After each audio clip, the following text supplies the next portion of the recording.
বিজেপিত কপনি তুলি নগাঁৱত বিৰোধীৰ শক্তি প্ৰদৰ্শন।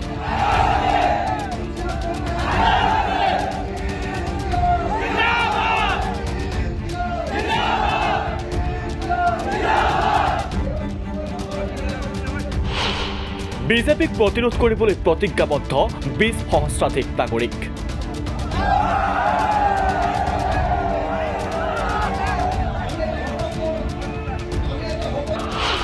নগাঁৱত 20 সহস্ৰাধিকক শপত বাক্য পাঠ কৰালে অখিল গগৈয়ে।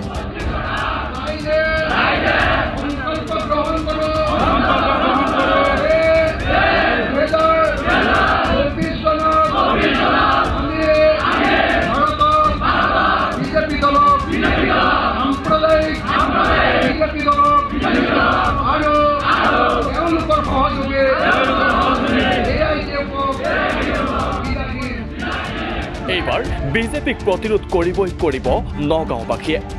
নগাঁৱত শক্তি দেখুৱালে বিৰোধীয়ে। বিজেপিৰ শিবিৰত কপনি তুলি নগাঁৱত অভূতপূৰ্ব শক্তি প্ৰদৰ্শন কৰিলে ঐক্যবদ্ধ বিৰোধীয়ে। দ্বিতীয় পৰ্যায়ৰ নিৰ্বাচনৰ অন্তিম দিনৰ নিৰ্বাচনী প্ৰচাৰত নগাঁৱত দেখা গ'ল বিৰোধীৰ প্ৰাৰ্থী প্ৰদ্যুৎ বৰদলৈলৈ বিশাল জনসমৰ্থন। প্ৰদ্যুৎ বৰদলৈৰ সমৰ্থনত ওলাই আহিল হাজাৰ হাজাৰ জনগণ।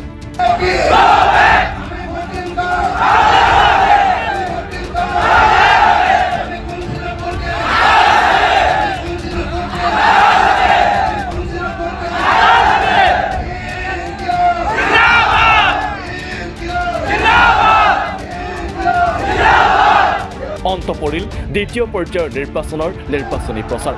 নিৰ্বাচনী প্ৰচাৰৰ অন্তিমটো দিনত নগাঁৱত বিৰোধীৰ উমৈহতীয়া প্ৰাৰ্থী প্ৰদ্যুৎ বৰদলৈৰ হৈ প্ৰচাৰ চলালেগৈ প্ৰদেশ কংগ্ৰেছৰ সভাপতি ভূপেন কুমাৰ বৰা আৰু বিধায়ক অখিল গগৈয়ে।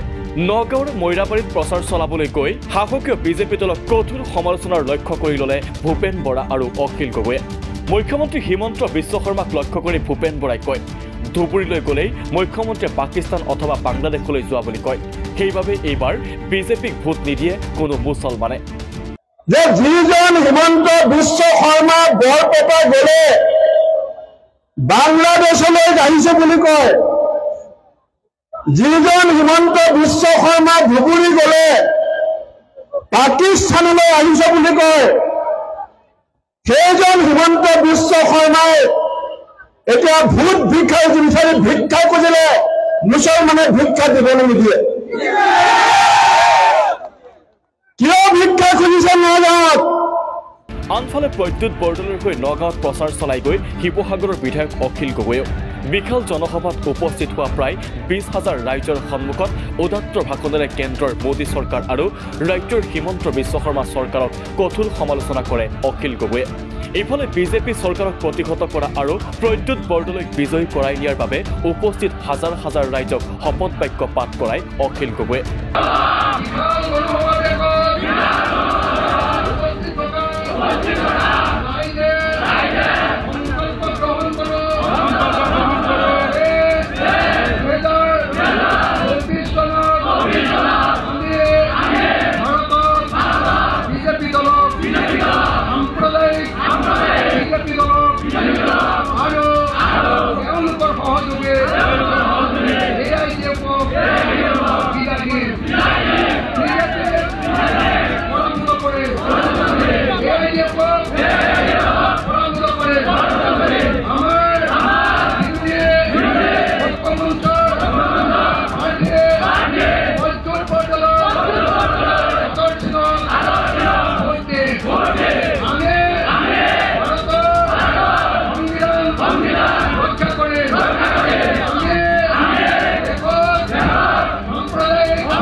News Desk report, The Cross Current.